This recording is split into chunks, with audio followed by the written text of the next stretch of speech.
Three, two, one.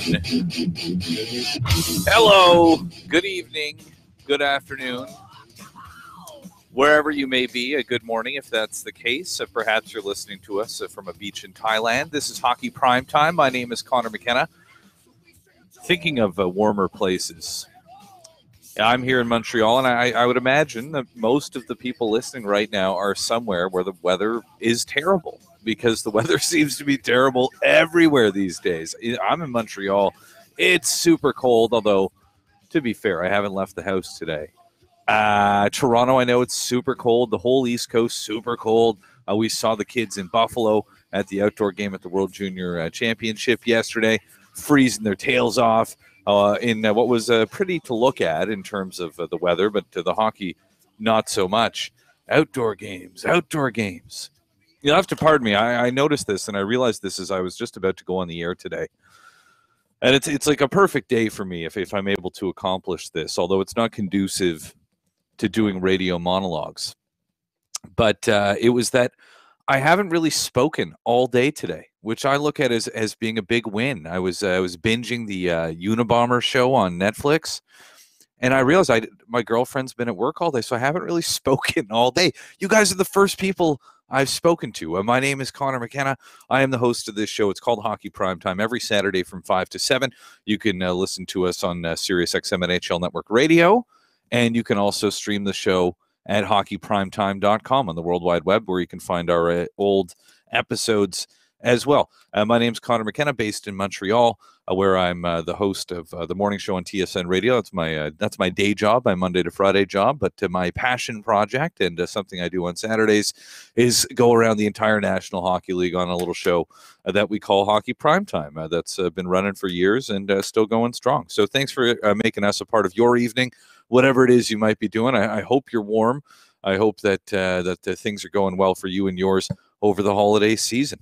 It is so cold here in Montreal, the most brutal December I can recall. And for me, I have like an index of how I determine whether, well, no pun intended, whether the weather is bad or not, right? And in the winter, it's a snow/cold index. How much snow are you getting? How cold is it? Usually those two things don't happen at the same time. When it's super cold, it tends not to snow. When it snows, it tends not to be super cold. And in the snow/temperature index that I've created, this is the worst December I can recall. We've had like 5 feet of snow already, and it's been like minus 30 degrees Celsius for the last week or so. It may be cold here in Montreal, but not under Marc Bergevin, not on Marc Bergevin's seat. That appears to be getting hotter as the general manager of the Montreal Canadiens, the embattled general manager of the Montreal Canadiens, continues to see the team that he built. Built might not be the right word. Maybe the team that he's dismantled in the last couple of years continues to lose more than they win, and looks extremely unlikely. I think the number today is they have to be 14 games over 500. So basically win 30 of their last 44 games if they want to make the playoffs. I'd say that we probably would all agree that that's fairly unlikely at this point. Miracles can happen, but they usually don't. That's why they're called miracles. So Marc Bergevin's seat is getting a little hotter. And I've been off. I haven't been working for the last couple of weeks. I've been watching the games, and I've certainly had my share of thoughts on what's going on. And I've been avoiding social media in general just because it just seems more toxic than ever before. Just so much nastiness and negativity out there. But I was watching the game the other night, Montreal-Tampa, and I found myself thinking about those two teams, those two organizations, and how they appear to be headed in opposite directions. So let's not forget, it wasn't that long ago that these two teams, in fact, faced each other twice in the postseason. I believe it was in consecutive seasons. I may be misremembering, but they definitely faced each other twice in the playoffs in the last couple of years, right? And Montreal won one of those series, and Tampa won one of those series. And I look at where the organizations have gone on these sort of divergent paths since then. And I look at the people running the shows. And also, let's not forget a team that made a significant trade in this offseason as well. Two teams that made a significant trade with one another, divisional teams that made a significant trade with one another in this offseason. So I think it's a fascinating comparison to make. Also, they've been teams that have been pretty good. They've been more good than bad for the last couple of years. What do I mean by good? I mean, you crack 100 points, you make the playoffs, maybe you win a round or two. I know Tampa didn't make the playoffs last year, and Montreal didn't make the playoffs the year before that. But generally speaking, we know these franchises have been pretty decent for the last couple of years, right? But we know that they're also headed in completely opposite directions. And I look at the people running the show, and I can't help but feel like you can point your finger at those people. You can point your finger at Steve Yzerman, and I can say, I think that Steve Yzerman's the best general manager in the NHL. And I look at Marc Bergevin. Well, let me extrapolate first on this best GM in the NHL thing for Steve Yzerman. See, the reason I think he's the best general manager in the NHL, I think it's hard to argue at this point because I look at what he does. I look at the trades, I look at the free agent signings, and I look at the draft. And I know that Steve Yzerman is surrounded by people who are helping him here, right?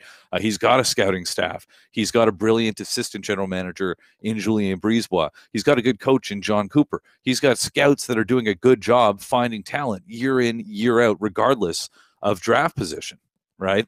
But Steve Yzerman, because this is how it works, the general manager gets the credit, right? He gets the credit for all of those things and all of those things working out. And, how about sticking his neck out, excuse me, and signing Dan Girardi this offseason? Everybody's saying, oh, Dan Girardi, this guy's no good. That's why the Rangers have wanted to get rid of him. There is, and I've long said this, there is a place for guys like Dan Girardi in the National Hockey League.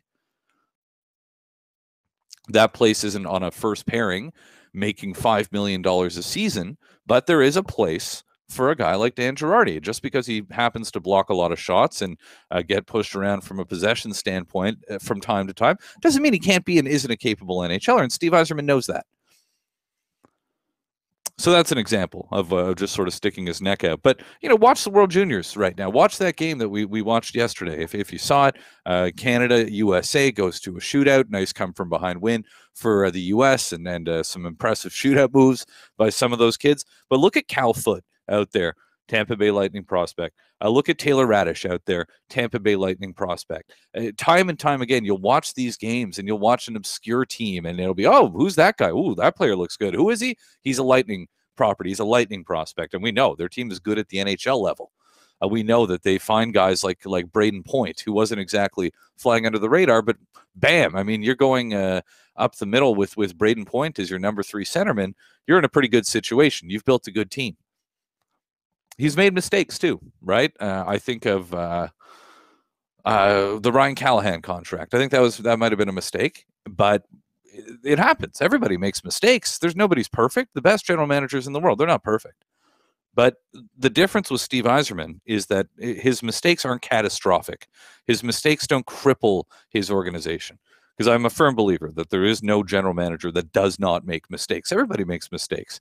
And then you get idiots like me second guessing you.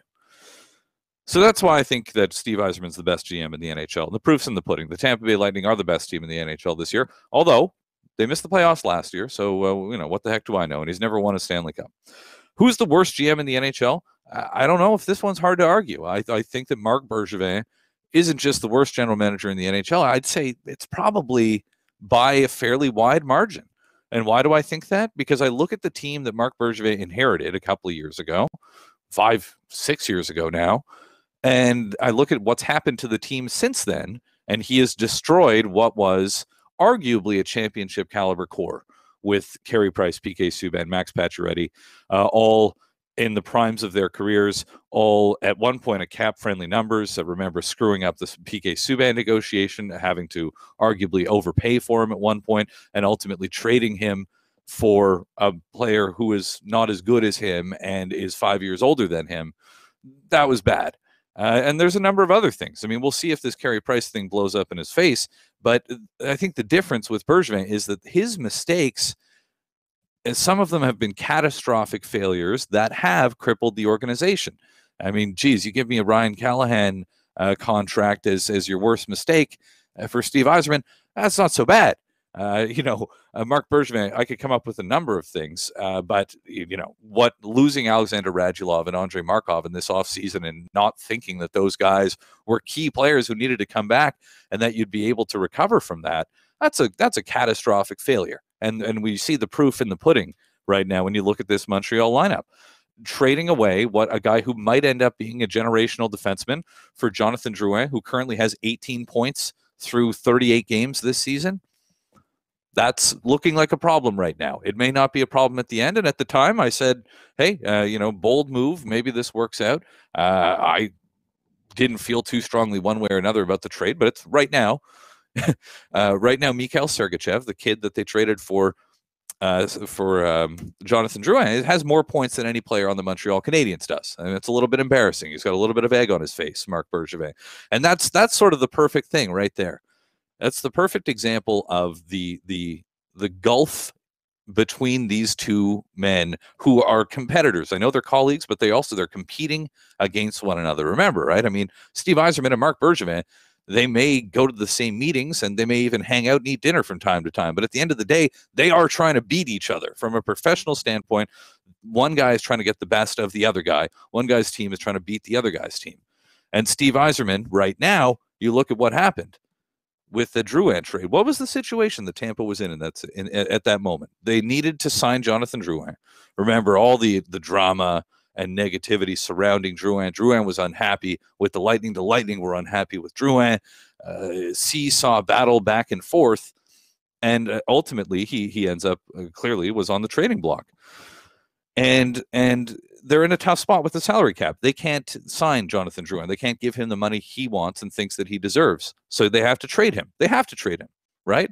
There isn't really another option. In order to put the team they wanted to put out there on the ice, they had to trade him. And they had a surplus, and they have a surplus. As we mentioned, we see these kids in the World Juniors right now. They've got talented forwards, guys who can play, guys that can score. So they could afford to, and imagine being so good at your job that Jonathan Drouin becomes a spare part. But you got to get rid of him. And so you would think that Marc Bergevin would say, well, hey, listen, I mean, I'll take him off your hands. He's a good player, but I'm only going to be able to give you X or O. But what does Steve Yzerman do? He gets probably the best defensive prospect in hockey in Sergachev. And I believe he got a draft pick out of Bergevin as well. And then he made the deal. And now Sergachev is looking fantastic for Tampa, and Drouin is kind of meh. Up and down. There's flashes of brilliance, but it obviously hasn't been a great success so far. He's got one of the worst face-off percentages among guys who have taken a lot of face-offs in the NHL this year, and he's not scoring. And maybe Montreal wants to add a French player. I would imagine that's at least partially a factor, and maybe is part of what the problem is here in Montreal. But the deal got done, and there's one clear winner so far, and it's not Marc Bergevin. The question is, how much worse can it get? And I don't know the answer to that question. How much worse it can get here in Montreal? And do you give Marc Bergevin, at what point do you say, whoa, maybe time to take a step back here? You're in the kitchen, you're making dinner, but the house is burning down because, the pot roast caught on fire. Maybe you get that person away from the stove.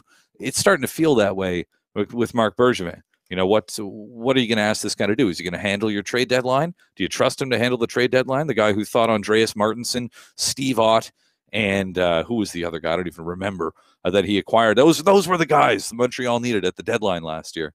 And it turned out Dwight King. All those guys are out of the NHL now. I'm just saying. It's a little dicey. Excuse me. Anyway. That's my opening rant, and my last opening rant of 2017. I've been sitting back and not commenting, and I guess that's it. I do 20 hours a week. Usually most of it is on the Canadiens. I've been holding all this stuff in for the last week, so thank you for letting me get it off my chest.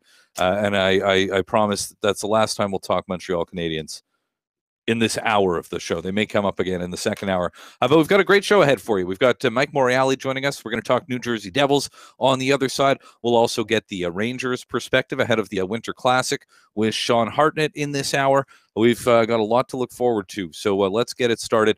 Coming up next, let's talk Devils. Mike Morreale of NHL.com.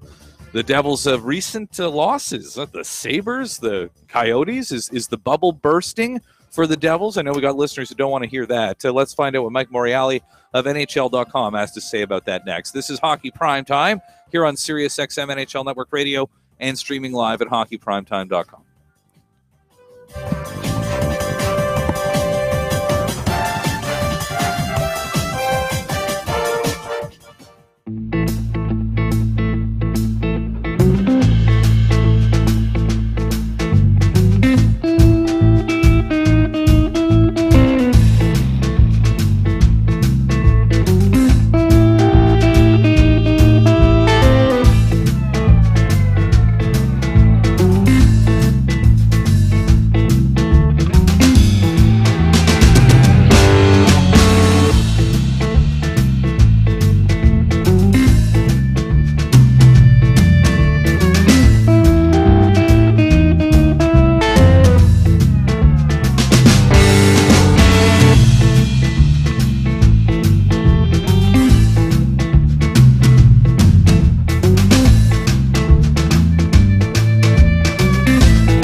Morreale tips it to Ristolainen. He's trying to get free, and he does. Comes to the net, shoots, scores! Rasmus Ristolainen powers it into the net, and Buffalo wins it in overtime.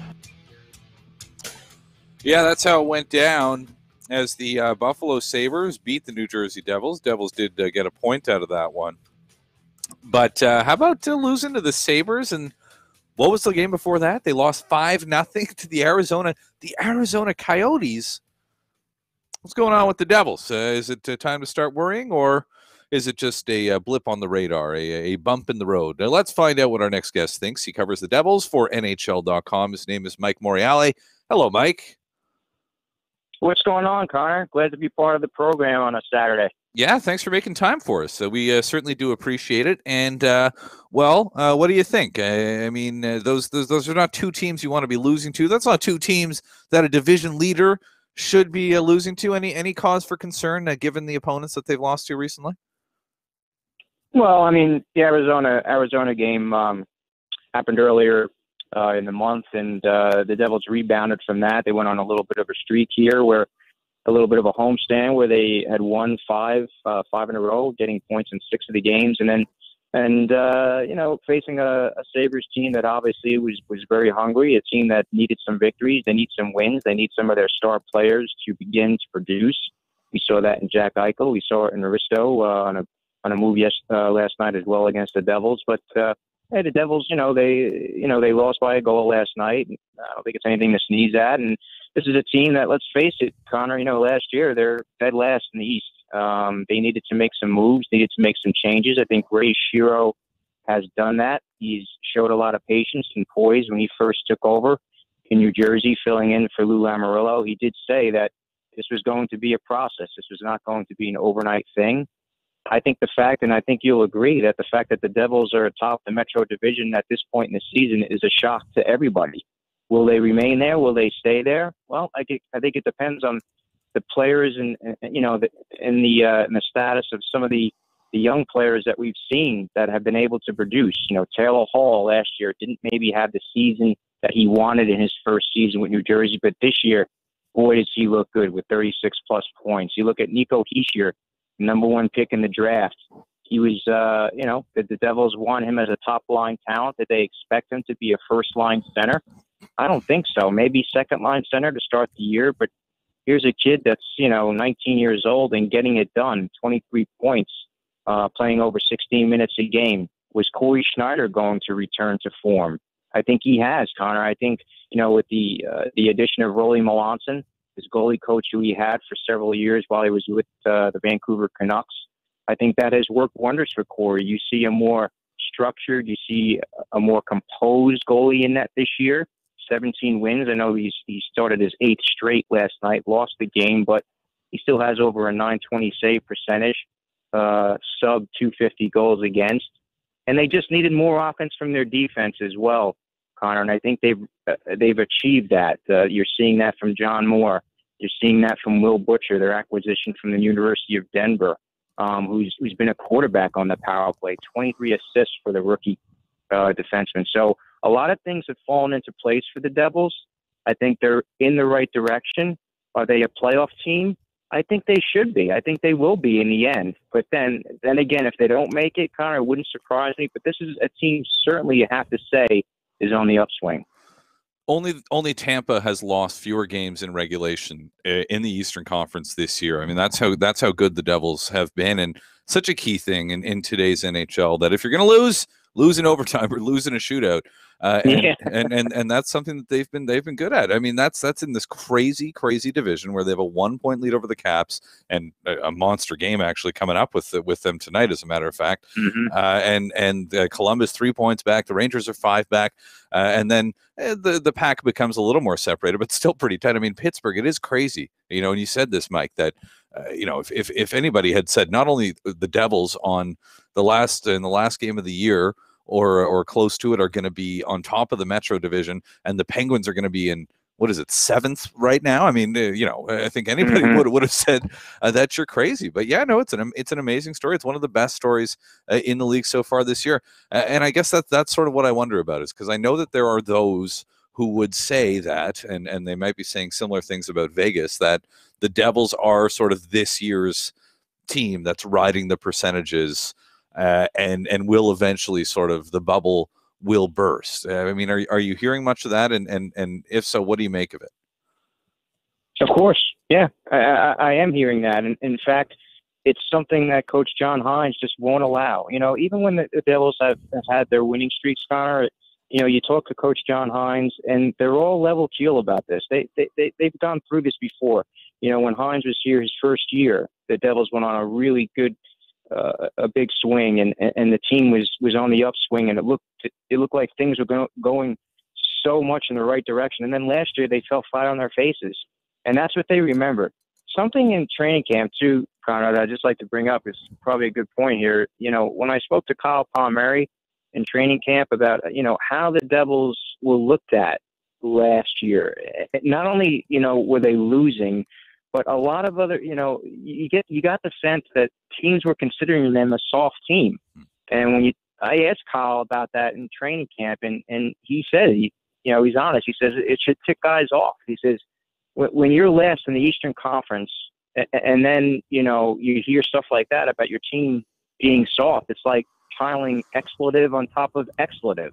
He says, it was something that had to light a fire under all of us. And, he said the team wants to go out there and prove that they're way better than they were last year, and make sure teams that they're playing against know it when they're playing against them. And you see that too. You see that team mentality, in most of every Devils game this year. If someone's getting knocked over, if there's a little, conference in the corner with after a big hit, everyone is there. They're in defense of each other. And I think that's a big sign. I mean, you need that. You need that in crunch time. You need it come playoff time for players not to be pointing fingers, but to be standing up for each other. And that's something that maybe was not there in previous years with the Devils. Let's face it, they haven't made the playoffs in 5 straight years. Devils fans, they're coming to the games here, but they want to see a playoff team. They want to have something to be excited about. And this year, I got to be honest with you, Connor. I've been covering the Devils since I was came over to NHL.com in 2008, and after 5 years of non-playoff coverage, it gets kind of wears on you a little bit. But this year, the team is so much more exciting to cover, so much more exciting to watch. Even in the setbacks, they've been fun to watch. So I think all around, you see a team that's on the upswing, as we said earlier, and a team that, once they make the playoffs that 1 year, whether it's this year, whether it's next year, I got a feeling it's going to be, playoffs each season for the Devils for a long stretch. We're talking New Jersey Devils with Mike Morreale of NHL.com. This is Hockey Primetime here on Sirius XM NHL Network Radio. New Jersey, Washington, 7 p.m. start on tonight's NHL schedule, and should be an emotional one for Marcus Johansson returning to the team. The scene of where he broke in as an NHL player. You talk about how it's fun. Devils hockey is fun, and I think that's the amazing thing to me, because I've always found it remarkable that even after the Jacques Lemaire, Lou Lamoriello, those respective eras, or at one point they sort of coincided, but the team has sort of really kept that identity. New general manager, new coach, but still sort of the same old boring defensive Devils. And I know the first time this year that I sort of realized that, hey, wait a second, something's going on here. It was a game early this season. It was I don't know if they were in Ottawa, but it was against the Senators, and they just I think it was the game Erik Karlsson came back for, actually, if I'm not mistaken. And it was just a barn burner of a hockey game. Nico Hischier scored a goal or two. They were going back and forth, just like this high-flying, amazing hockey. And it was like, wow, who are these guys? It really, in both cases, because Guy Boucher's Senators aren't exactly the most entertaining team in the world either. And it was this great game. And it was this, Hischier appears to have arrived. And they've always had Corey Schneider, right? I mean, that's I guess, the one constant, the sort of the holdover is the great goaltending. And Schneider is giving that to them. I mean, he looks like certainly a top 10 and maybe even a top 5 goaltender in the NHL this year, doesn't he? Yeah, Schneider felt responsible, Connor. Last year, Schneider felt responsible for the Devils' defensive struggles. There's no question about it. And he's the first, and you've heard Corey before. I'm sure you've spoken to him before. As honest a guy as you can meet in the locker room to speak with. He'll talk hockey for hours with you. But after last season, he finished with a career-high 282 goals against, a career-low 908 save percentage in 60 games with the Devils. And he took it on his shoulders and says, I need to be better. He goes, I know, Ray and John are doing a good job here in building the program, and I got to play my part here. The Devils spent a first-round pick with the Vancouver Canucks. They chose Bo Horvat, and the Devils got Corey Schneider. Of course, that was back in the Lou Lamoriello era. But, Schneider realizes he needs to make the big saves at the key moments more often. That was the thing that he kept reiterating in training camp. It's nice to make the dazzling, spectacular save. And you know what? That's what he was doing last year, Connor, in my eyes. Corey Schneider is not a goalie that when he is on his game and when he is focused and in that proverbial goalie zone, Corey Schneider is not diving to his left or flaring the glove to make a Martin Brodeur type save. Corey Schneider is always in position to stop the puck. This year, I see that in him. I see a lot more poise, a lot more comfort within the crease. And when I watch the Devils during practice sessions on off days, I see, William Lawson working with him, and Keith Kincaid for that matter, on that type of mentality, having that approach to the game again. And I think, there's a little comfort there in Corey and having Roley there. They look at video on the plane rides to and fro, wherever they might be playing.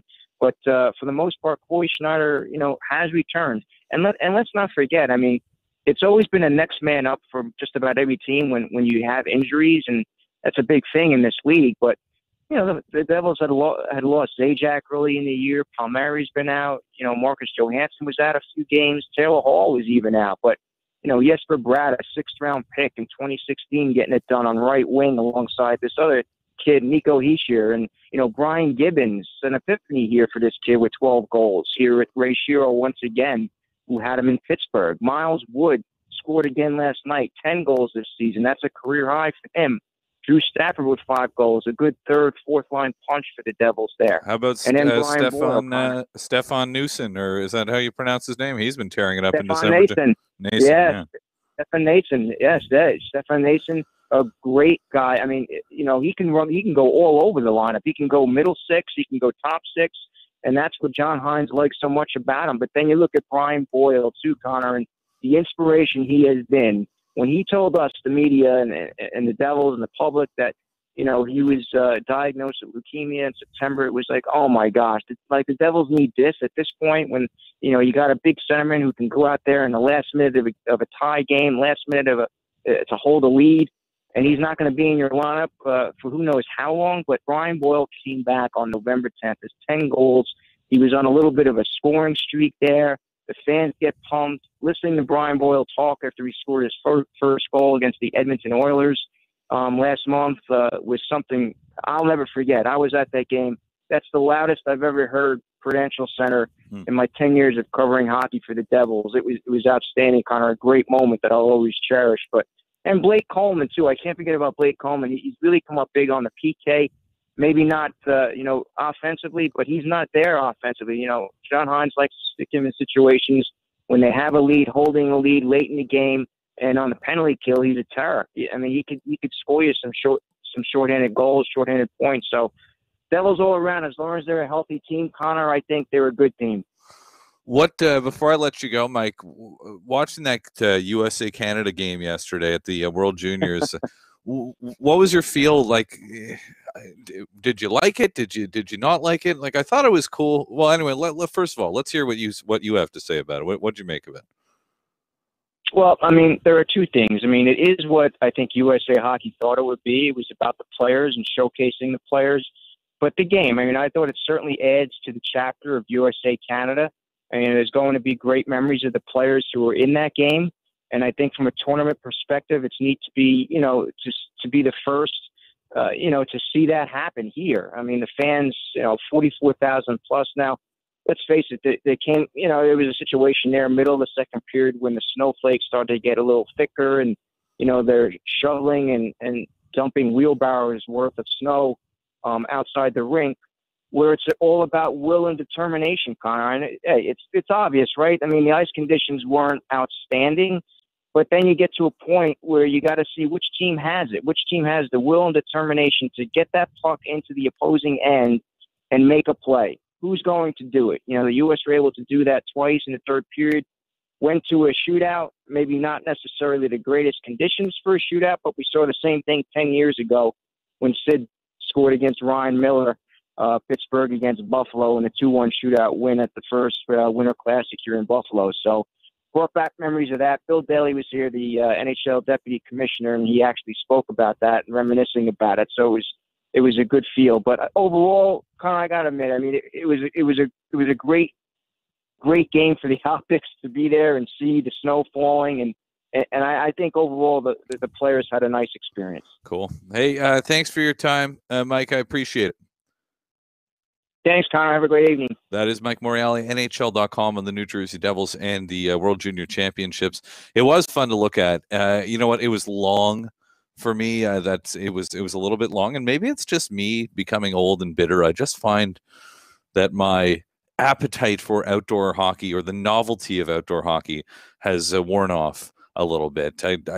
I'm glad they're not going to play the gold medal game outdoors. Let me put it to you that way. I want to see that thing played in a rink where I don't have to worry about 15-minute delays to fix holes in the ice and so on and so forth. Coming up next, let's talk Rangers. Let's go across the Hudson River and check in with Sean Hartnett of WFAN on the New York Rangers ahead of, yes, another outdoor game. The Winter Classic is around the corner. We'll tee that up for you with Sean Hartnett next. This is Hockey Primetime on SiriusXM NHL Network Radio and streaming live at hockeyprimetime.com.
like Shattenkirk, a defenseman, will try. Here he comes. Howard needs to make the save for the win. Shattenkirk over the blue line, twisting and turning, and Howard made the save! And the game is over. The Detroit Red Wings beat the New York Rangers in a shootout. The final score, the Red Wings 3 and the New York Rangers 2. Yeah, that was an ugly one, wasn't it? But yeah, mercifully, it did end. I think I'm definitely and maybe this again is just me being old and bitter, but it's like original six. Yeah, it really doesn't mean much to me at this point. But yeah, that was Frans Nielsen getting the shootout winner. The Rangers pick up a point, and if you're going to lose, it's better if you lose in overtime or a shootout, right? With more on the New York Rangers, it is a pleasure to welcome to the show from WFAN and a hockey writer, a pro hockey writer. His name is Sean Hartnett. Sean, how you doing? Welcome to the show.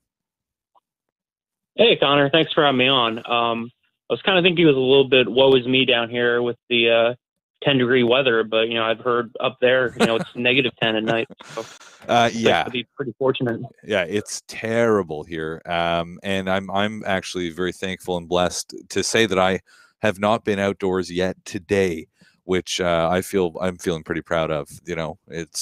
We all have accomplishments in our lives, and I feel like staying inside all day today was a pretty good one for me. So look, the Rangers and the World, what's it called, the Winter Classic. What's your feel on this? Like, am I just old and bitter, or is it like, does it just feel like a little less exciting than ever? Like too many outdoor games. At least that's how I feel. What's your stance? Yeah, I feel like with the Stadium Series, it's kind of gotten diluted over the years. And, you kind of see the same teams over and over again. The Rangers played in Philly in 2012. They did the Stadium Series at Yankee Stadium against the Isles and Devils. And you had Buffalo, who was in the original Winter Classic against the Penguins. So you kind of see this rotation of the same teams. And it becomes a little bit less special each year as it goes on. And it would be nice if you see, somebody different there, or maybe cut down on these Stadium Series games where it's like a special event where everybody looks forward to maybe just one game a year that's outdoors. Yeah, so it's New Year's Day, 1 o'clock. It's the Battle of the Empire State. You've got the Buffalo Sabres and the New York Rangers in the Winter Classic, and the Sabres are coming off a win, and they're obviously very hungry. The Rangers have aspirations this year, right? I mean, this is a team you'd have to think that, despite how competitive and difficult their division is, given Henrik Lundqvist's age and still, I mean, he was great even in that game against the Red Wings. But is it kind of like is there a bit of a now or never feel for the Rangers in your eyes? It's funny. Everyone seems to ask me that question every single season, and Henrik Lundqvist keeps coming back with these amazing statistics every single year. Aside from last season, you look at a guy who's been a 920 and above goaltender for 7 straight years, last year being the exception, the anomaly. And then this year, he bounces back. He's posting a 922 save percentage. And, it's not just him. It's also important is that they've been able to find great backup goaltending from unusual places, whether it was Cam Talbot first and then Antti Raanta, and now, a guy that picked up the scrap heap in Andre Pavlik. I see Rangers fans criticizing their coach, and every team's fans criticize their coach. I mean, Blackhawks fans have been criticizing Joel Quenneville for years, despite the fact that he delivers championship after championship, although it is starting to feel like a while since the last one. But the usage of Pavel Buchnevich seems like a little bit of a sore point for some Rangers fans. The guy produces, but he plays less than 15 minutes a game. Should he get more ice time? Is that criticism warranted? Yeah, I do believe that's a warranted criticism against the coach. You look at things right now with the Rangers, you have Kreider and Jesper Fast on the shelf, so that'll increase Buchnevich's minutes in the short term. But you're looking at a guy who's only trailing Matt Zuccarello for the points lead on the team. He's got 11 goals and 14 assists. He's a very accurate shooter, shooting at 13%.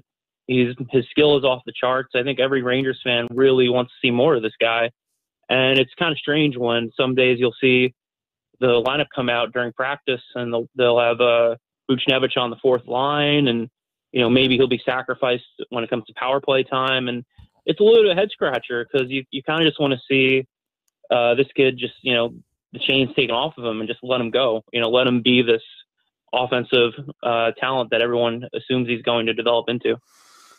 We're talking New York Rangers with Sean Hartnett at WFA, and the Rangers take on the Buffalo Sabres on New Year's Day in the NHL's annual Winter Classic. This is Hockey Primetime here on SiriusXM, NHL Network Radio, and streaming live at hockeyprimetime.com. The Kreider injury is obviously terrible news. How much of a difference, how much of a different look do the Rangers give teams? How different are the matchups and everything without Kreider in the lineup?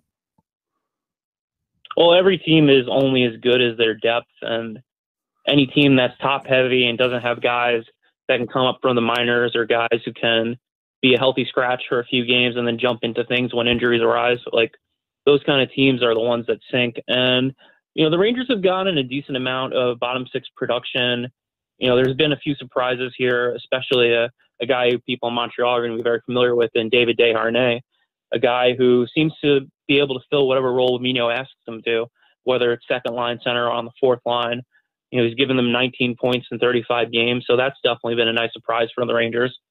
When I look at how things are going for them, there's a few concerns there. You look at Rick Nash, and he's doing everything right except for putting the biscuit in the basket. You see him pull off these fancy moves, and somehow he doesn't finish, and his shooting percentage is at 7.6, well below his career average of 12%. So you have him. Evan Hayes' production is a little bit down. So right now the Rangers' depth is being tested, and even though they have some injuries, you would have thought that they would have been able to pull out a win last night in Detroit. I guess the other thing about the Rangers is that we're seeing, there's some good young players that are coming up in this organization. I guess I should confess, I do have a friend who's a big Rangers fan. So he sort of, this is where I get these sort of the airing of grievances that occurs every once in a while, and a little bit of a perspective of a Rangers fan. And it's that, and this is something that I used to say here in Montreal, is like, listen, you're not winning a Stanley Cup if David Desharnais is on your top line. And he says you're not contending if you have David Desharnais in your top three lines, essentially. And I don't know if he's right about that, but there's hope for the future, right? They've got this kid, I'm going to say his name wrong, Philip Cheitel, Elias Anderson. There's some good young players, and I guess reason to think that they don't have to live in the moment. Yeah, it is Heedle, by the way, so rhymes with the Beatles. There you go. I would say that him and Anderson, they were able to swing the deal with Arizona and make sure that they had 2 early picks in the first round and really restock themselves. But with these kids, it's either going to be that they're going to get a chance in the second half of the season, or they're going to make sure that they get the right development down in Hartford.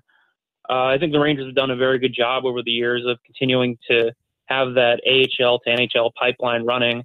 You look at like the latest guy who came up, Vinny Lettieri, a guy who can really shoot it, a guy who really likes to grip it and rip it, makes his NHL debut and scores in his first game. So, that's another guy, a guy who was producing very well down at Hartford, and the Rangers seem to really like him. But the plan wasn't to rush him. It's only just that the injuries to Foss and Kreider came up, and he was the first guy on the bus to New York. Huh. And the Heedle I saw in the World Junior game the other day, the guy can stick handle. That's for sure. All right. So listen, before you can handle in a phone booth, that guy. Yeah, no kidding. And if a guy's getting gifts made of him not scoring goals, but just like stick handling around people, then he's probably pretty good at it. And Anderson, the kid we mentioned, he's captaining Sweden as well. I always find that sort of like an underratedly fun thing about the World Juniors is just following the players that are prospects in the team you cheer for, regardless of what nation they may play for. It makes the tournament a little bit more fun. And they've got Tyroning in the system, Tony DeAngelo as well. So some decent names on the horizon there as well for the New York Rangers. Hey, thanks for your time, Sean. I appreciate it, and all the best to you and yours for the holiday season and in the new year. Absolutely, same to you and all your producers. Pour yourself a cup of hot cocoa and stay warm in the studio. Thank you, Sean. That's Sean Hartnett. I'm Conor McKenna. It is nice, and it's I've got my UGG slippers on, so my feet are just fine. But it is chilly here in Montreal. The Canadians have not been so hot lately, or really all season long, and the season is winding down for them. Well, I should say the calendar year is winding down for them. Arguably, sort of mercifully so.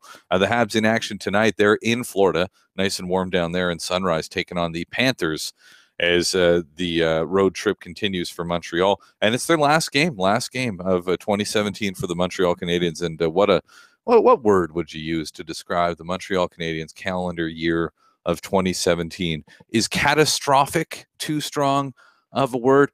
Things are definitely not looking good right now, and really very little reason for optimism either. So, we won't focus on that. What I do want to focus on next is we'll wrap up the next hour of the show with the best and worst of 2017. I'll tell you what I think the best hockey story was in 2017 and what the worst NHL story was, or worst hockey story was, of 2017. Feel free to hit me up with your contenders, your ideas, if you'd like to weigh in. Always happy to hear varying degrees of dissenting opinions. We'll wrap up hour number one next. We got another full hour to go before we take you to some game action tonight. This is Hockey Primetime on Sirius XM NHL Network Radio and streaming live at hockeyprimetime.com.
Three, two, one. All right. Welcome back. All right, take it easy there, Red Hot Chili Peppers guy. We're with you until 7 o'clock tonight, and we'll turn it over to coverage of the Montreal Canadiens in Florida to take on, in Sunrise, I should say, to take on the Florida Panthers. See if they can start to turn their fortunes around after what's been a pretty bad year. And this is it, right? I mean, the year is essentially over. What do we have? We've got about 24 and then another 6, so about 30 hours left in 2017. And so we're pretty close. I'm thinking that not too much is going to happen between now and midnight tomorrow night. So I think we can talk about the best and worst of 2017. And a couple of things came to mind for me immediately. So for that reason, we are going to give you the Hockey Primetime best and worst of 2017. The best, I'm going to say, we'll start with the best, right? Because brimming with positivity here, I'm happy.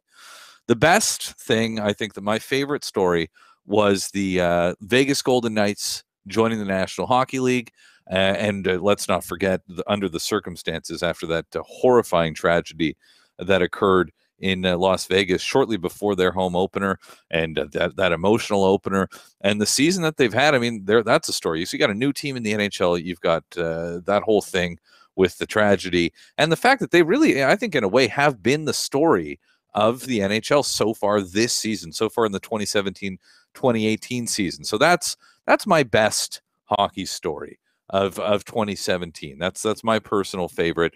You've got the Penguins repeating as well. I mean, that's not to be forgotten. And you know what's something else? I mean, how about the Penguins being 7th in the division after winning the Stanley Cup? Is that finally catching up with them? So that's my best story of 2017.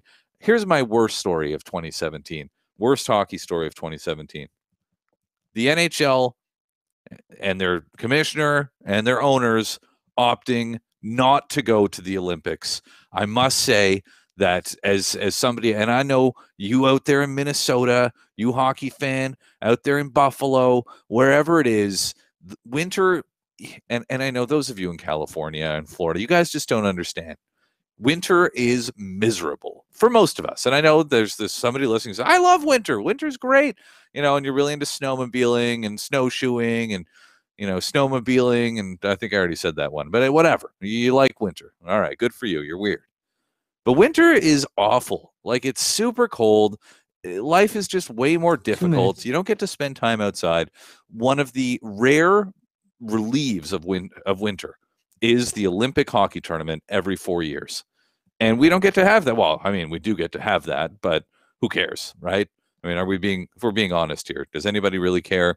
And God bless the guys that are going over there to play, but it's not best on best. The luster is gone. That is my worst NHL story of 2017. The NHL opting not to go to the Olympics. I think that might have been a good marketing move to have them there in a massive market there in Korea and a massive untapped market in China. Other sports don't get opportunities like this. And I guarantee you that basketball ain't going to be opting out of the next Summer Olympics. This is just a massive, massive fail in my eyes for the sport of hockey. So that's my worst story of 2017. A little bonus story for you. A bonus best story. Was it last night, Jeff Glass? Remember Jeff Glass? Speaking of the World Juniors, if you watch the World Juniors, and it must have been back in like 2003, maybe, Jeff Glass was the guy. He was the goalie. I remember the name. And that's why when I learned last night, he made his NHL debut. Dude has been in the American Hockey League for 13 years. He's 32 years old, and he made his NHL debut last night. Stick with it, my friends. If you keep working hard, giving an honest effort, and you got a little bit of talent, eventually you're going to have something to show for it. Congratulations to Jeff Glass. Coming up next, we're going to talk Edmonton Oilers hockey. Jonathan Willis of The Athletic is standing by to join us on the other side. What a crazy night for Leon Draisaitl last night. We'll get into that and talk about what 2018 might be looking like for Edmonton. So that's coming up next. Somebody who's in a place with even worse weather than here. This is Hockey Primetime. Stay tuned for hour number 2. Let's go.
Down to Kane beside the right circle. Kane shakes a check, moves in front, thinks and shoots. He scores!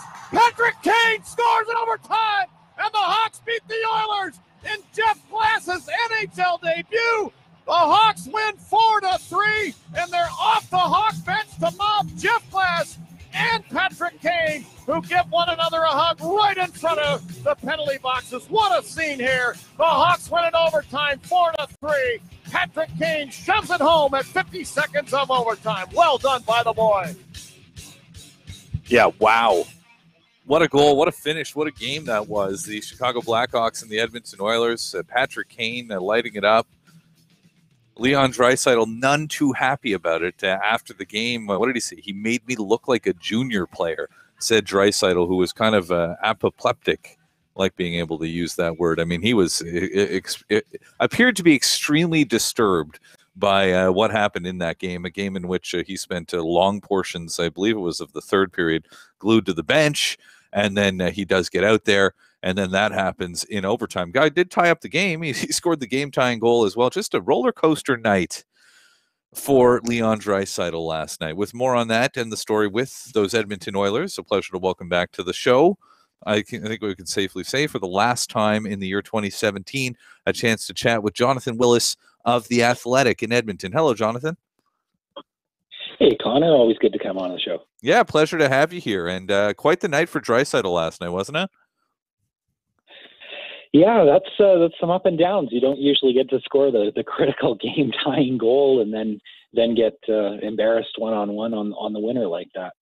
But Todd McClellan seems sort of philosophical about it, saying, I think something to the effect of, Patrick Kane has done that to a lot of guys around the National Hockey League, yada, yada, yada, nothing to be ashamed of. It's funny, right? Because I mean, it's not like a bad giveaway, which he actually had one of those earlier in the game, but which of those two things do you think aggravates or angers the coach more? Is it the getting undressed on a game-winning goal, or is it giving the puck away and that eventually leads to a goal scored against? Well, I don't think there's any question. It's a giveaway. Draisaitl's puck management has been up and down. He's actually had a fairly good run recently, but I mean, when you play 3-on-3 overtime, it's a whole series of those one-on-one battles, and when you play two forwards and one defenseman, you're going to end up with defensive mismatches. That's one of the reasons the league loves a 3-on-3 overtime to decide the games. So I don't think that bothered him nearly as much as Draisaitl's play with the puck earlier in the contest. And I do wonder about this, though, too. Like, when a coach is evaluating a player, it seems to me, and I don't know how rampant this is or if it's as rampant as I believe that it is, but there's giveaways and there's giveaways, right? A guy can give the puck away and have it lead to a 2-on-0 breakaway in the other direction, and the goalie bails him out with a crazy save, and I don't know if all is forgiven, but it's not that bad, right? But same guy gives the puck away in, let's say, somewhat questionable circumstances. Maybe he catches a rut on the ice or something, and then, in comes a guy and he blasts the puck from 60 feet out and he scores. And that giveaway is way worse because it resulted in a goal, even though it may not have been anywhere near as egregious as the first one I mentioned that did not result in a goal. How much do you think coaches these days take that into account? Yeah, it's a good question. I think it's going to vary from coach to coach. Obviously, the direct circumstance or the results, I guess, have a big impact on how plays are viewed among stands. Like whenever there's a goal against, you kind of go looking for goats, and maybe those are the plays that stick out to you more than the giveaways that resulted in the save. I feel like most coaches, because they look at chances and they look at sort of the larger picture, they're less likely to fall in that trap of looking at an individual giveaway and the result thereof. I think they generally look at the bigger picture. And with Draisaitl this year, Todd McClellan has been pretty good in a lot of situations about talking how his offensive players need to have some freedom to produce. Like if you look at the list of NHL giveaway leaders, it's full of great players you'd love to have on your team. And it's just kind of the cost of doing business as an offensive guy. But even so, there's a certain level that you have to be able to hit. You're expected to make good decisions with the puck over time. And I feel like with Draisaitl, it's one of those cases where he's had some struggles with that at points this season, and Todd McLellan had just seen enough. We're talking Edmonton Oilers with Jonathan Willis, covering the Oilers for The Athletic. You can subscribe at theathletic.com and get access to every city The Athletic is in and every piece of content that they create. And you can also buy a gift subscription over the holidays. And Leon Draisaitl, I know, I feel like I ask you this every time you come on with me here, but I guess the big question is, and I know that this is a topic you've covered extensively, is that championship teams spread the talent around, right? But Draisaitl has his greatest success when he's playing with Connor McDavid, and it is. I mean, we saw it. They started overtime together. Last night, right? So, and if the Oilers do, and has he shown you that he can exist on his own, that he can be the Malkin to McDavid's Crosby? Well, I think the jury's still out on that to some extent. The Oilers' record has improved since they've separated Draisaitl from McDavid, which I believe they're 10-8-1 or something like that in the 20-odd games since they did it. They've had a pretty good December by most standards. And when you look at their last 10 games, Draisaitl has 12 points and McDavid has 12 points, and they're mostly playing apart. So playing Draisaitl with JJ Kyra and Ryan Strome, it's worked out pretty well for the Oilers. I think we've seen that it is effective to play them apart. And one of the nice things that playing them apart does is it means when you're behind in games or when you're in specific situations, you can put them together and it's a bit more of a curveball for the opposition because they haven't game planned around stopping that unit as a duo. So I don't think they should always play apart, but it is one of those things where by playing them apart most of the time, you give yourself that balance and depth, and the Oilers have benefited from making that change when they finally made it. And a topic that you explored in detail in a terrific piece earlier this year for The Athletic, in which you used Michael Handzus as an example, and went into a great amount of detail. And I learned a lot about Michael Handzus that I did not know before. Also about Banska Bystrica, the city in which he's from, and he went home to win a championship, which is super fun and a cool story there as well. But I mean, I did want to ask you about this. So before we go into detail on what you were writing about here in this piece, how did you learn all this about Michael Handzus? It actually just kind of happened. The theory I was trying to illustrate was that strong link, weak link theory. Like, should you load up your best players or should you play them separately to spread out their talents? And I was trying to think of different players who had played a key role on championship teams and how championship teams had done it. And so I just kind of came to Chicago because Chicago's always spread out Taves and Kane. And when I started looking at Handzus, it was so perfect because he played for Todd McLellan. And then when I looked at what happened after he left the league, there was this great story about him going home. And it's the first title they ever won in that league. And the team's history, I can't remember how far back it goes, but it goes back ages. So it was just kind of a lucky coincidence where there were a bunch of different examples I could have used. And Handzus just had the cool personal story and the connection to McLellan, which made him such a good fit for the piece. And then yes, the sort of the thesis of the piece as well, and talking about it, right? I mean, I remember thinking at the time and still being sort of amazed by the fact that the Chicago Blackhawks, we know how hard it is to win the Stanley Cup. They did it with Michael Handzus in the twilight of his career on the second line, and as you point out in the piece, he was the third most effective scorer on the team.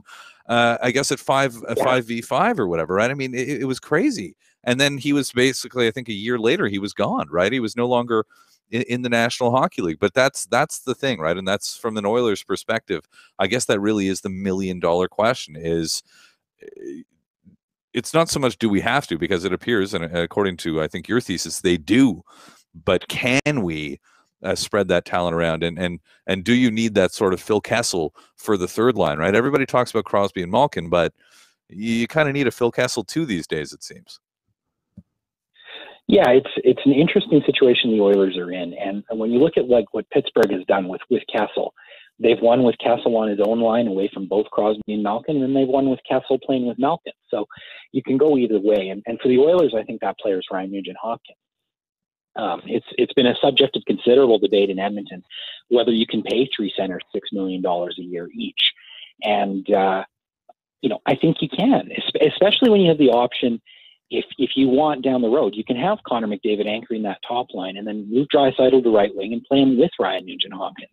And that gives you sort of the same dynamic, not the same dynamic as Kessel Malkin, who I think we would agree at this stage are, more distinguished, more proven players, but it does give you a sort of a similar look into your lineup. But the real problem with it is that you don't know if those supporting pieces, the Connor Shearys, the Jake Gensels, if those guys can work with your star players until you try them. And I think that was sort of the stumbling block for Edmonton, where they had a bunch of these secondary guys, but they didn't know if those guys would be enough. Like if you play Connor McDavid with two of those guys or Draisaitl with two of those guys, if those lines would be effective. And so far they've been reasonably good since making the change. I wonder if another element to that question that everybody in Edmonton asks about the three centers making $6 million might be, can you have three centers making $6 million and have Milan Lucic also making $6 million? Yeah, that's definitely a key issue. And I mean, I think right now maybe you can, but the real question with Lucic is how he ages, because you look at McDavid, Draisaitl, Nugent-Hopkins. Nugent-Hopkins is the oldest of them, and he's a 2011 draft pick. Like, he's still a young man, but Lucic is older than that core, and he's got one of those buyout-proof deals. And you kind of, when you look at the big term, the long-term picture, you look at his deal and you go, well, if this guy has any kind of drop-off, the Oilers are going to be in a ton of pain, and you have to find a way to save that money somewhere. And that's why a lot of people going into the season, I think, looked at Nugent-Hopkins as maybe not somebody they wanted gone, but somebody who might have to go at some point. With Jonathan Willis of The Athletic in Edmonton, this is Hockey Primetime. I'm Conor McKenna. We're talking Edmonton Oilers hockey right now, and we'll specifically have been talking quite a lot about Leon Draisaitl, but I guess another big story is really and a team that was saddled with some pretty big expectations this year, Jonathan, is that there's 17, 18, and 3. They don't exactly, I mean, the Pacific Division is certainly, nobody would argue it's the best in hockey. Why is this happening? Why has this year been such a disappointment so far for the Oilers? Well, there are so many different answers to that question. Like, anytime you have this kind of colossal collapse, there are a bunch of different factors at play, right? Like, it's never just one thing. The goaltending has not been solid. They have had some injury problems. They stuck with Draisaitl and McDavid together too long. But when I look at the team, and if I'm forced to pick just sort of one overall contributor, I really feel like it was complacency over the summer. They knew they weren't going to have Andrei Sakharov for, until Christmas. They knew that. They didn't make any attempt to address the problem. They didn't really go out and get anybody. They had cap space, but they didn't add anyone in the off season. They shipped Jordan Eberle out and brought Ryan Strome in. Strome's a good NHL player, but he's not Jordan Eberle. They bought out guys, and the thing is too, the other thing is the guys who had bad years, they got rid of them. They got rid of Benoit Pouliot in a career bad year. They got rid of Jordan Eberle in a career bad year. And the guys who had good years and were going to fall back, they kept all those guys. So when you move out all the guys who had bad years, you reduce the ability of your team to bounce back. Well, at the same time, when you keep all the guys who had great years, when they fall back, there's nobody to pick up their slack. And then, even coming into this season, a lot of things went right last year that couldn't have been expected to necessarily go right this year. So I didn't think they'd be this bad, but I did expect them to take a small step back. It's just been larger than expected. Do you think in terms of evaluation, because you mentioned that Eberle for Strome deal, which certainly hasn't looked good. And I know, I don't even want to open the can of worms that is the Taylor Hall for Adam Larson trade. But in terms of talent evaluation, I just, when I look at Peter Chiarelli, I find that he and the people, his staff, because, a general manager doesn't just work in isolation. He reminds me of Marc Bergevin. Like, I find there's like some pretty serious parallels in their style. Do you think that's a fair comparison? I think there are some similarities there. I think the thing that's really killed Chiarelli is this willingness. You identify the piece that you need and you decide that you need it. And, whenever you go into a negotiation, you've decided you need that piece. You're going to pay too much for it, right? Like, they kind of needed a guy like Adam Larson. They could use a guy like Ryan Strome who can move to center. But the problem is when you're paying the price point that you are, and I think that's something that you can absolutely apply to Marc Bergevin, who made that massive trade the same day the Taylor Hall deal was made. Yeah. And he made another one that's certainly not looking very good right now, although he did get Jonathan Drouin, which is not exactly a bag of pucks. All right, and back to the here and now. The penalty kill is a disaster. The Oilers, I believe, are the worst penalty killing team in the National Hockey League. Is that a personnel issue, a tactical issue, or a little bit of both? I think it's a little bit of both, but I lean towards it being more of a tactical issue. So for personnel, they're introducing a lot of young players. So Connor McDavid's done a pretty decent job killing penalties. Leon Draisaitl, not so much. But and Darnell Nurse is another guy. To me, the penalty kill is one of those places where you have to develop your young guys there at some point, but you're going to pay a cost when you do. And the Oilers are paying that to some degree. But I also think it's a tactical issue. Like their high forward plays really close to the blue line. They have a ton of shorthanded goals as a result, but when you have them that far, you open up your box. And one of the big problems they've had this year is allowing the cross-seam pass across the Royal Road through their penalty-killing box. I think, I don't have the numbers in front of me, but I believe that's been the biggest cause of goals against this season. And that, to me, it doesn't matter who you have on the ice. If you have your high forward playing that high up, you're going to stretch out and you're going to allow those passes sometimes. All right, and before I let you go, given the fact that, and this is always true when a team disappoints, but what do you think? I mean, I know this is kind of like a nasty thing to speculate about. These are human beings after all, but Peter Chiarelli, Todd McClellan, when 2019 rolls around, are those guys still going to be working for the Edmonton Oilers?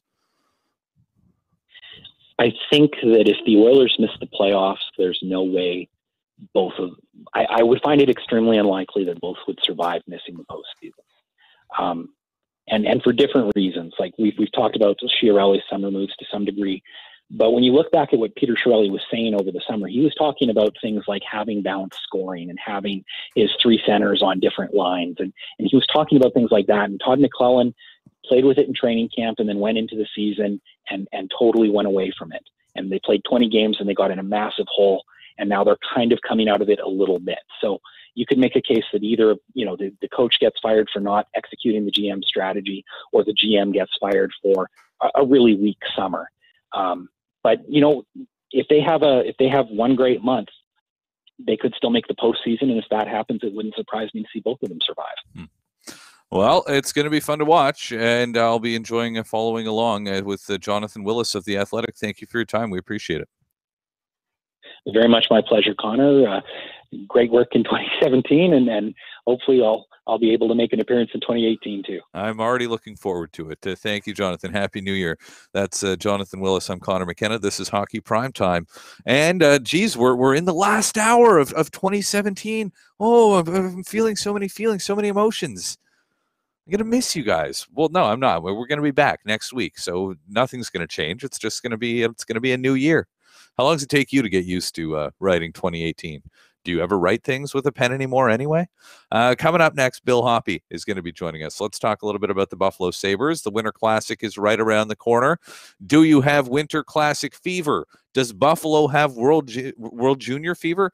Doesn't look like it if you look at the attendance numbers. So we'll find out what Bill makes of that as well. Bill Hoppe will be joining us to give us a Buffalo perspective on the world of hockey next on Hockey Primetime here on Sirius XM NHL Network Radio and streaming live at hockeyprimetime.com.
got a Jack Eichel goal here for you. Sorry, what? So I got a Jack Eichel goal for you. Yeah. Okay, thanks. Tips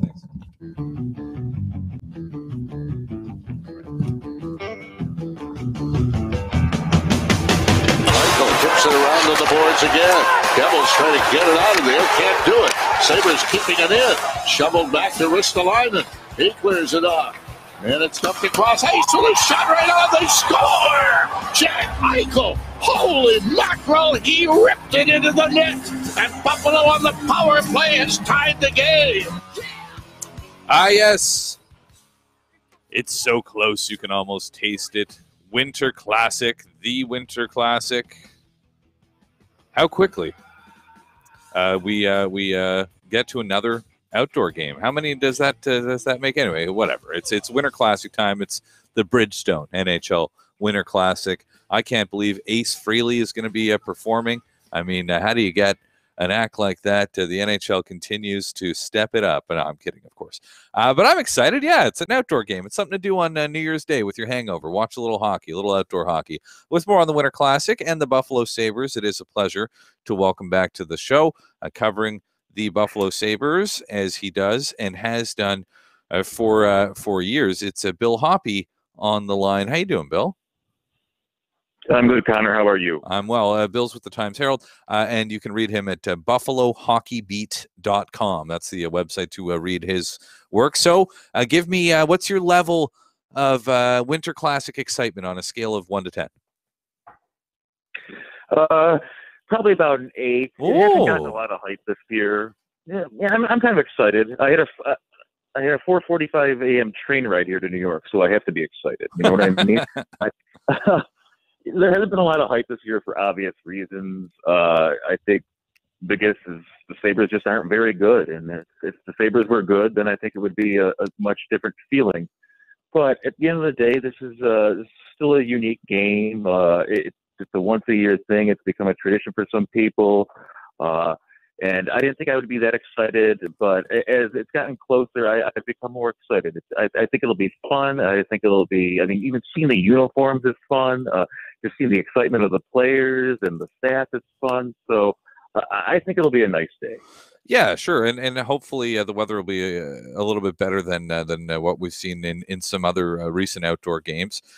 Down to there was one, they canceled one in Ottawa because the weather was so bad. These things are especially with the weather these days. It's hard to know exactly what you're going to get. But here's hoping we get a good game. And you're right. You mentioned the Sabres have 10 wins this year compared with I think it's 20 regulation losses. So not a good season once more. How disappointing is it? I know there's always the risk of expecting mediocrity, but I know hopes were a little bit higher this year, right? Oh, they were much higher. And the thought was that maybe they don't make the playoffs this year, but there would be noticeable change. Maybe they would contend for a spot, but at the very least, they would be more exciting. They would score more goals. They would take the right steps. And under Phil Housley, they would play the right brand of hockey. You would see the way Sabres would play the way the Predators played. They would push it. They would be aggressive. They would be fast. They would be fun. And here we are, 3 months into the season, almost halfway through, and they've done none of that. They've just been a huge disappointment, maybe the biggest disappointment in the league. And it's told everyone that this is a team that's flawed, that still probably has years to go, still has major moves and needs major pieces to be a contender. So it's bitterly disappointing, and you can see it in the attendance, just how quiet the Key Bank Center is. I think a lot of people checked out on this team already. Do you think that's been at all a factor? And then maybe this is a silly question, but I'm not in that market. Is the fact that the Sabres and people are so frustrated, hockey fans in that market are so frustrated with the Sabres, do you think that it has in some way affected these World Junior ticket numbers that we've been hearing so much, these disappointing ticket sales for the World Juniors? Oh, I definitely think so. That's not a dumb question at all. But people only have so much money to spend, and if they're spending a lot of money on hockey and they're not satisfied, I don't think they're gonna shell out more money for junior hockey. And it's terrific hockey. I was at the game yesterday in Orchard Park. was fun. I mean, it's something I'll never forget. These are the best teenagers in the world, guys you're going to see in the NHL for years and years. But at the end of the day, it's junior hockey. And if people are frustrated with the money they've been spending on the Sabres, I don't think they're going to shell out hundreds of dollars, even thousands, to watch teenagers play. So I think that's definitely a factor. And I think there's a lot of different factors. I think the Sabres overpriced the ticket packages and so forth. But definitely there's frustrated fans who have had enough hockey, for sure. And you're right. I mean, that game yesterday was it was amazing. It was amazing to look at. It kind of reminded me in a way of I think it was the first Winter Classic when Sidney Crosby won it in a shootout. There was like a little bit of that, although I will say that some of the delays, like when I think there was my moment, like the straw that broke the camel's back for me was 2.5 minutes. I didn't realize that they were going to do that where they switch ends, and they blow the whistle 2.5 minutes. I'm like, come on, like enough delays already. Let's get this thing done. But anyway, it ended up being great. And was a lot of fun. And Casey Middlestat, I mean, there's another guy, right? This is a team that seems so prospect rich, and maybe the bigger question is how do you turn that into actual success at the NHL level? But that's got to be something that Sabres fans are enjoying, watching Middlestat succeed and lead the tournament, I think, so far in points. Yeah, I think he has 6. He was leading as of yesterday, and yeah, that's been the big thing for fans. I think people were excited to get him. He was hyped as a top 3, 4, 5 guy, and he fell to Sabres at 8, I guess it was. And right from development camp in July, you could see just how slick he was, just how talented he was, and how much fun he is to watch. And I think fans have had a lot of fun watching him through 3 games here. He's put on a show yesterday. He had 3 assists. He did supreme vision.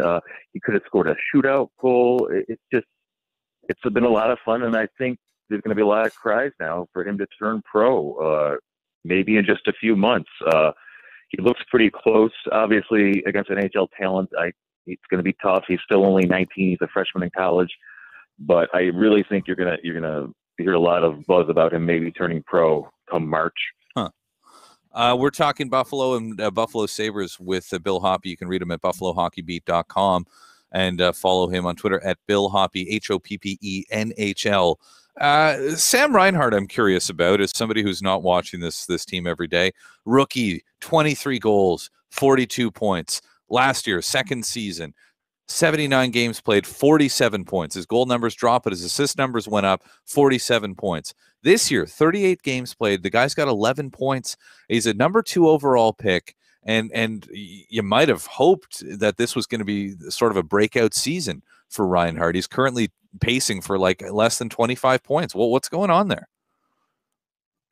Yeah, he's been the biggest disappointment by far, and you thought he would take steps this year. It's also a contract year for him, and the Sabres passed on giving him an extension during the summer, and right now he might be costing himself millions of dollars. And it's puzzling because I think one thing with Sam Reinhart is he's been overrated a bit, not through his own fault, because he was the second overall pick in a weak draft. And I think if it was a different year, if he went later, there wouldn't quite be the expectations on him. But that said, like you said, he kind of stormed the league, very consistent goal point producer. And this year, he just hit a wall. And one of the things with Sam Reinhart is he thinks the game on a different level. That's what makes him a top scorer, what made him an elite prospect. He's not fast. He's not one of those guys. And he just doesn't have the speed, and I think that's hurt him. We saw him get a lot of his goals at the front of the net over the years on the power play. We don't really see him at the front of the net. He's lost ice time. He's lost power play time. So everything's kind of snowballed, and I think he's really lost his confidence. He started the year as a third-line center, which he hadn't played much before his first couple of years. He's been all over. He's been on the wing. He's been back at center. He's been on too many lines to count. But it's just been a disappointing year. He's a guy, at the very least, you expected, he'll score 19 goals and have 42 points. But, I mean, he's not even in that ballpark right now. It is interesting, and I think you make a really good point there, that when a guy is taken really high in a weak draft year, there's this, I think, expectation, and it's probably pretty unfair, right? But it's like, okay, this guy, Sam Reinhart, was a number 2 pick. Evgeny Malkin was a number 2 pick. This guy should be as good as Evgeny Malkin, right? I mean, and it's so obvious that that's not the case, but that's often the expectation, isn't it? Yeah, it's really not fair. There was a lot of pressure put on Sam Reinhart. There has been a lot of pressure put on him over the years, just because when the Sabres went into tank mode and started rebuilding, he was like the first shiny piece they got in 2014. He was the first return, second overall pick, and at the end of the day, he might just be a 25 goal, 45, 50-point guy. And there's nothing wrong with that. I mean, those numbers are terrific. But I mean, that's not really a superstar. But like you say, when you take a guy second overall, you expect a superstar. Yeah, and these Reinhart guys. I mean, Griffin Reinhart really didn't work out for him as a very highly touted prospect at one point. Max, I guess, a little bit less so, but. As he was, I think, a third-round draft pick. But yeah, the Reinhart bros, big time in Hockey Canada, and it hasn't really worked out. I think he's going to be okay. He's going to be okay, but it is disappointing. But anyway, we're spending too much time, and now I'm getting distracted looking up these guys' numbers. All right, let's get this thing back on track. So the trade deadline looms for the Sabres, and I guess the more optimistic among us at the beginning of the season might have been saying, "Hey, will they sell Evander Kane? Maybe they're going to be going for a playoff spot." It seems pretty obvious that's not the case, and that they are going to be selling. They are going to trade Evander Kane, right? I mean, there's that's like 100% going to happen, isn't it? I would think almost certainly they would. I mean, he's going to, on the open market, he's going to command what, 7 years, $6-7 million a year at least. I don't think the Sabres want to make that commitment to him. Not that he hasn't been terrific the last couple of years, because he really has quietly been one of the league's best goal scorers, doing his damage at even strength on the third line last year. I mean, he really has been terrific, and I think he's become everything the Thrashers and the Jets thought he would become a few years ago, and everything thought Tim Murray thought he would become when he gave up all those assets for him 3 years ago. But I think given where the Sabres are, they need to sell off assets, and they'll trade them, whether it's in 2 weeks or 7 weeks. They'll trade him before the deadline. They should get a pretty good return. He might be the best rental player available on the market. Huh. Yeah, no kidding. I mean, that's a massively sought after guy. Are there the questions that I think it's at times have been fairly asked about?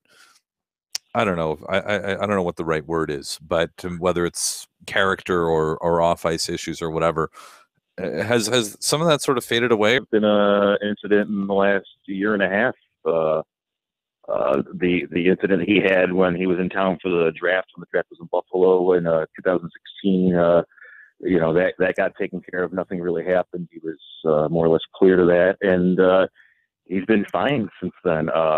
Phil Housley's really spoke positively of him. He let him wear a letter during the preseason. I think he wore a letter during a game in October. He's pointed to him as being one of the Sabres leaders, one of the role models. So he's made a good impression this year, and he's performed very, very well. He'll probably be the Sabres All-Star if he's still around. And he should cash in come July. Bill, thanks for your time as always. I appreciate it. Merry Christmas, happy holidays, and all the best to you and yours for the new year. Thank you, Connor. Same to you. Cheers. That's Bill Hoppe. I'm Conor McKenna. All right. Next is our last guest. It's our last guest, you guys, of 2017.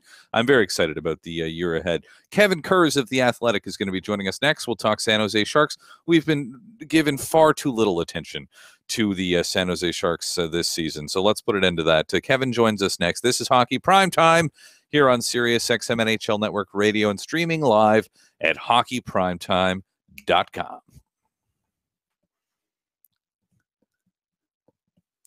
I kind of forgot about you, Facebook Live people.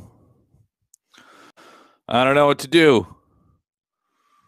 Supposed to go out.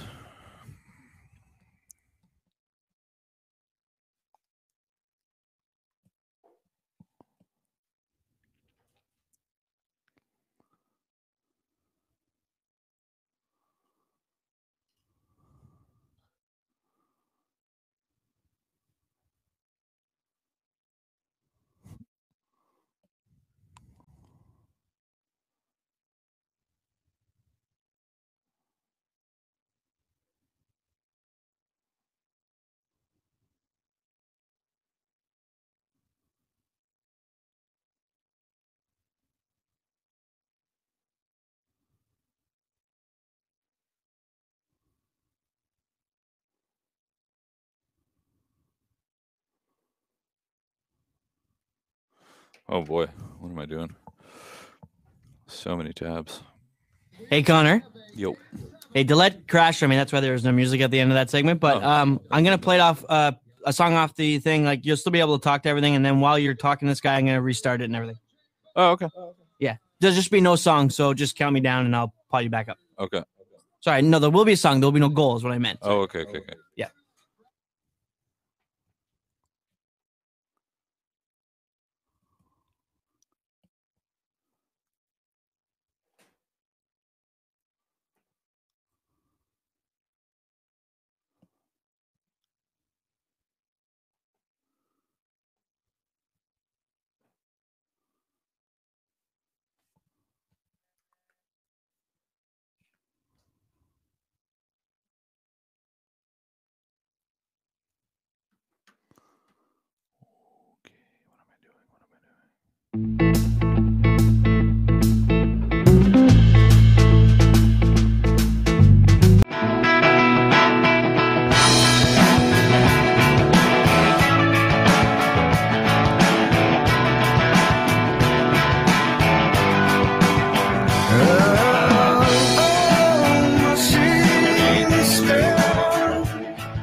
Hey, welcome back. I must say, I've heard that song, the instrumental version, while doing this show many, many times. And only now have I heard actual lyrics, and it's clearly, that's Pearl Jam, right? Which doesn't sound very Pearl Jam-y until Eddie Vedder started singing. Look at that. Learn something new. How you doing tonight? This is Hockey Primetime. It may not be night where you are. It probably isn't night where our next guest is. He's the San Jose Sharks beat writer for the Athletic Bay Area, which features many of my favorite athletic writers like Tim Kawakami and Marcus Thompson. His name is Kevin Kurz, covering the San Jose Sharks for The Athletic at theathletic.com. Kevin, how you doing? Good, Connor. How are you? I'm doing well. Do you ever get to hang out with Kawakami or Thompson? I mean, I see them every once in a while, but I'm down in San Jose, and a lot of those guys are up in San Francisco or Oakland, and right. I think a lot of people, I'm sure you realize, but I think a lot of people don't realize that those three cities are not exactly right next to each other. So, right. Maybe I don't see them as often as if we were on the same place. So let's get into it when it comes to this Sharks team this year. I don't get a chance to see them very much just due to my schedule. I wake up so early in the morning for work that I can rarely stay up and watch Western games. But they've been on a good run lately, right? They've been winning, and maybe more importantly, they've been winning against divisional rivals and are looking good. They're looking like a playoff team at this point, aren't they? Yeah, they really are starting to solidify their spot there in the top three, I would say.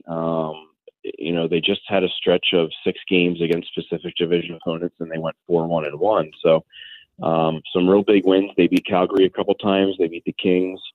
They are winning games right now, and 10-3-3 in their last 16. So, what's most impressive, I think, of their most recent stretch is they've won some games without Logan Couture, and he's out with a concussion. He could be back as soon as tomorrow. I know he skated again today. He skated on a regular line, so that's a good sign. But he's been their best player, and he got hurt in Vancouver about a week and a half ago, I would say.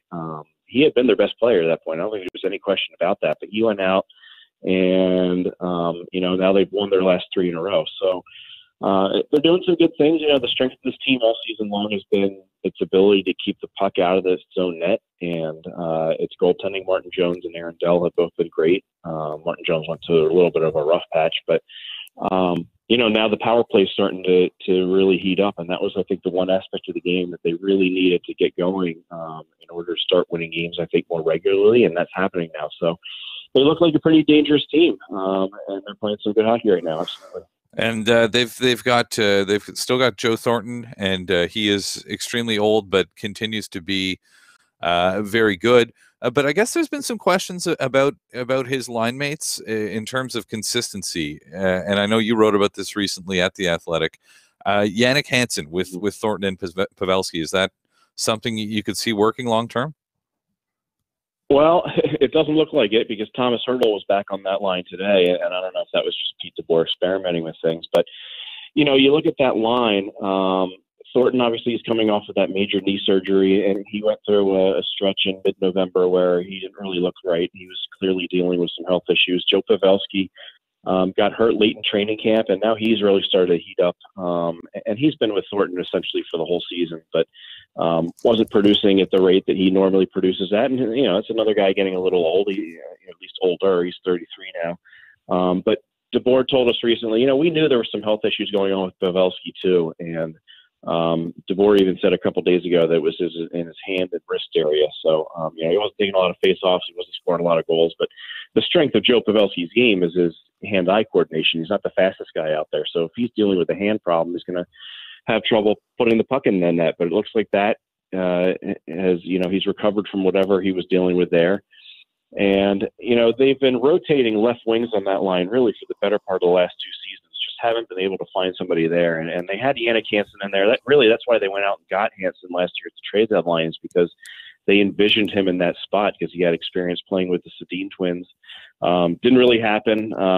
Had a good game there the other day, but I guess, Pete's at least looking at something else today in practice. So, we'll see if they can find somebody that's a regular line mate. But more importantly than anything else is that Thornton and Pavelski are really starting to produce more offensively now. And this is a team that struggles scoring goals 5-on-5, and they're going to need more of that from those guys.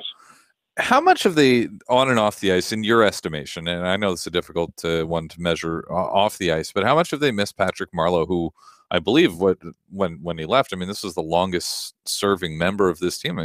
I can't even remember the Sharks without Patrick Marleau. I think they missed him early, but I don't think they really miss him much now. And I know, he's having a good year. I doubt he would have the same numbers that he has right now in Toronto if he had remained in San Jose. I just think that I do think it was still just time for a change. And maybe they would have brought him back on a 1-year deal, but I don't think you can blame Doug Wilson at all for not offering the 3-year deal and offering what Toronto gave him. This team just really wasn't in a position to offer Patrick Marleau another 3 years based on, a number of factors. So they missed him early. If you look at some of the young forwards, some guys that they really were hoping would take that next step and fill in those 27 goals that left with Patrick Marleau, they got off to slow starts. Timo Meier, Kevin Labanc, Marcus Sorensen, they've gone on, they've gone through some growing pains. They're trending up now. They've been playing some better hockey now. We'll see if that lasts. How it is with a lot of young guys. They go through hot streaks and then they're cold for a little while too. So, if you're looking at the glass half full, you see guys like Meier and Labanc and Sorensen starting to put the puck in the net, and they need that to continue. So, we'll see how it goes in the long run. But this was an offense that even struggled last year to generate consistently with Patrick Marleau in the lineup. So, it's a struggle for them to score 5-on-5, and they need those young guys to keep putting the puck in the net here. It's weird to say that it seems like an off season for Brent Burns with 25 points in 35 games. That's pretty damn good for anybody, let alone a defenseman. But does the -13 rating, and I know that's a stat that is perhaps is given a little bit more credence at times than it deserves. But does the -13 rating for Burns, does that speak to a change or something different in his defensive game? And if not, how do you account for it? Yeah, I would say he's regressed a little bit on the defensive end, no doubt, and that -13 is indicative of that. And sometimes that stat isn't indicative of how you play. I think in Brent Burns' case, it is. And he'll have some real good games. If you look at the LA game right before Christmas break, he was great. And that one, he was careful with the puck and moving it up the ice. But I think far too often this year we've seen Brent Burns, turning it over in the neutral zone or getting caught out of position, and it has cost the team goals. And I wonder if part of that is because Paul Martin got hurt and came out of the lineup after 2 games. He was dealing with off-season ankle surgery. Then he had a setback in the gym, something that was unrelated to the ankle, and he's finally healthy now, but he's actually not back in the lineup. He was a healthy scratch that first game coming out of the Christmas break when he returned to the team. So That could be some of it, but at the same time, too, Brent Burns lost Bob Bugner in the offseason, and Bugner came in as the coach of the Sharks defenseman, and I think those two really had a special relationship, and it's maybe been an adjustment for Burns to go on without Bugner and adjust to Rob Zettler, who's come in and replaced him. So I think there's a number of different factors, but does Brent Burns have to be a little bit better defensively? I would say, yeah, he does. And offensively, he's going to get his chances. He's going to get his shots on net. He's going to get his points. Those have started to come around, so that's a real good sign. But at the end of the day, I think the Sharks need Brent Burns to be a little bit better of a two-way player if they're really going to contend here. But he is putting up points. He's got 7 points in his last 5 games, not too shabby. And yes, that pesky -3 rating over the same span as well. That's the voice of Kevin Kurz. Kevin, thanks for making time for us. Our last guest of 2017. I appreciate it. And Happy New Year. All right. Yeah. You too, Connor. Take care. That's Kevin Kurz from The Athletic in the Bay Area. And he covers the San Jose Sharks for that outfit. And our second Athletic guest today, after talking to Jonathan Willis earlier this hour. Nice to get a chance to chat with both of those guys. Nice to have a chance to chat with you guys as well. All right. I've got one last thing I want to do before we finish off this year, and we're going to go out in style. It's wrapping up 2017 with Marc Bergevin's New Year's resolutions. Habs fans are going to want to hear this. Next, Marc Bergevin's New Year's resolutions, the final segment of 2017. It's Hockey Primetime on Sirius XM, NHL Network Radio, and streaming live. Not just on hockeyprimetime.com, but on Facebook Live, Periscope, and YouTube Live as well. We'll be right back.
Welcome back. This is Hockey Primetime on Sirius XM NHL Network Radio and streaming live at hockeyprimetime.com. How you doing?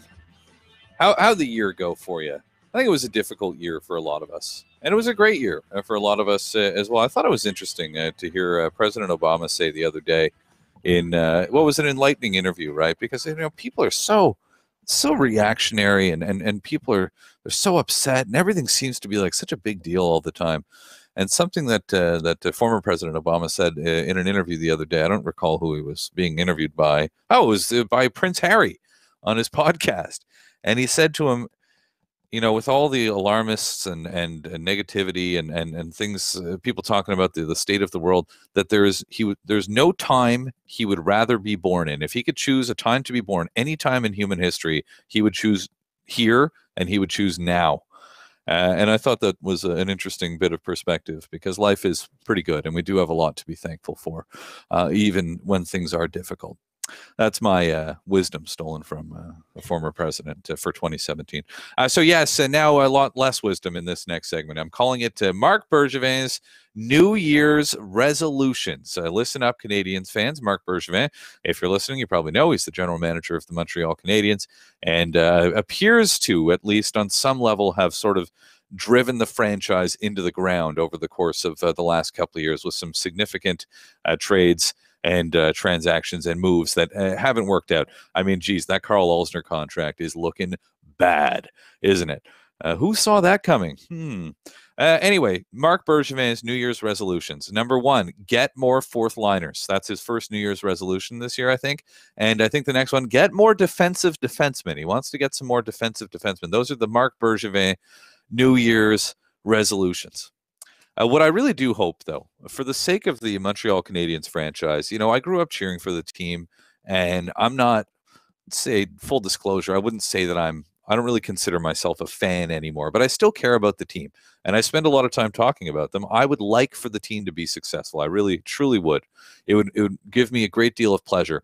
I watch the team, right? I watch the Canadiens play all the time. I watch all their games. I'd rather watch a good team that plays entertaining hockey than a bad team that plays boring, plodding hockey that's not fun to watch. I think that what needs to happen, and everybody's got a theory, everybody's got ideas for this organization. I think what needs to happen is that he's got to check his ego at the door. He's got to check his pride at the door. And I think you look at successful teams today in the National Hockey League, and there's 2 in the division that I would look at. Because how do you succeed, regardless of what field you're in? I think that there's a little bit of a fake it till you make it type thing that goes on. But let's say for myself, okay, working in radio, I've been doing it for 10 years. What did I do? I think to an extent I have emulated people who I admire, but only to an extent. I'm not talking about just copying what people do, but you emulate people you admire, and you add your own sort of element in it, and you become what you are. Hate it or love it. And I think that in a way, a general manager could be the same way. You emulate the general managers you admire. I admire Steve Yzerman. As an executive, I admire Brendan Shanahan. Those are the kind of guys that I would want to emulate and be like. And there they are. They're in your division. You get to see them all the time. Their teams routinely beat your teams. So do that. That's what I'd like to see. What you should do is try to emulate the style of those guys, and that is to surround yourself with smart people who don't necessarily agree about everything. You hash it out, then you make a decision. What you don't do is surround yourself with a bunch of like-minded people and make decisions in an echo chamber. The other thing that you have to do is learn from your mistakes. And lastly, I would say, don't answer the phone when you see the name Steve Yzerman on your caller ID. So that's it. That's my that's what I'm hoping. You know what? If Marc Bergevin is going to stay on as the general manager of the Canadiens, then I hope he can change his ways a little bit and learn from his mistakes, because there's nothing worse than somebody who doesn't learn from their mistakes. All the best to you and yours for the new year. I truly am wishing you all the best, and I can't wait to talk to you again in 2018. This has been Hockey Primetime. Happy New Year, everybody.